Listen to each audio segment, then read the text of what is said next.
Have you ever caught yourself arguing with someone online, halfway through typing a furious comment and then realizing you're not even sure what you're arguing about anymore? Yeah, that's your brain doing what it does best, making you feel smart while quietly tripping over its own shoelaces. The truth is, most of us think we're pretty sharp, smarter than average, right? But here's the math. If everyone is smarter than average, nobody is smarter than average. Somewhere in the distance, a statistician is crying. So today, I'm going to share 5 ridiculously simple ways you can actually think smarter every single day. Nothing complicated, no PhD required. Just practical little tweaks that stop your brain from being its own worst enemy. First up, slow down your brain's autopilot. Most of our daily thinking runs on default mode, like cruise control. It's efficient, sure, but it's also how you end up buying a 3-pack of avocado slicers at 2 a.m. because Amazon told you other people bought this too. Studies in psychology call this System 1 thinking. Quick, automatic, effortless. But when you pause for just 10 seconds before making a decision, you invite System 2, the slower, more logical part of your brain, to step in. You'd be amazed how many mistakes vanish when you give yourself a 10-second pause. Second, ask dumber questions. Yep, you heard that right. Smart thinking often starts with stupid-sounding questions. Imagine a kid asking, "Why is the sky blue?" Annoying, right? But that one question led scientists down a rabbit hole of physics, light waves, and atmosphere. The problem is, as adults, we're terrified of looking dumb. So we don't ask. But the smartest people aren't the ones with the answers. They're the ones asking the right whys and what-ifs.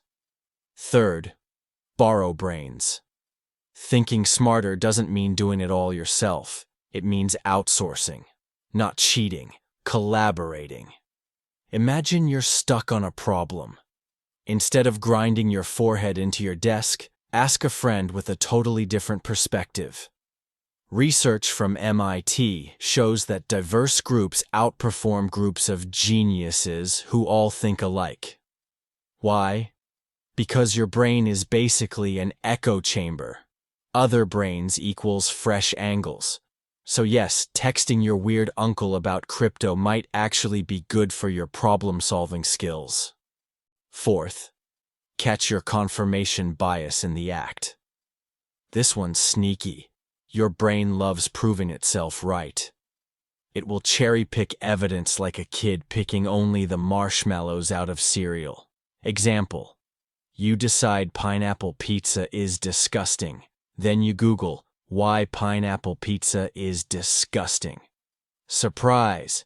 The internet serves you a buffet of articles confirming exactly what you wanted. Congratulations, you just built a bias bubble. Smart thinkers flip it. They ask, what's the strongest argument against my belief? It's uncomfortable, sure. But it's like intellectual weightlifting. You get stronger by pushing against resistance. Fifth and final, turn mistakes into data, not drama. When something goes wrong, most people panic, blame, or binge-watch Netflix in a blanket burrito. Smarter thinkers? They treat mistakes like free experiments. What went wrong? What does this tell me? How do I adjust next time? Thomas Edison famously said, "I haven't failed. I've just found 10,000 ways that don't work." Annoying guy, sure, but he's got a point. Mistakes are just messy feedback loops. So, to recap, slow down, ask dumber questions, borrow brains, challenge your bias, and turn mistakes into experiments. Do that daily, and your brain will thank you, probably by still forgetting your keys. But hey, nobody's perfect. If this video gave you a new way to look at your own thinking, give it a like.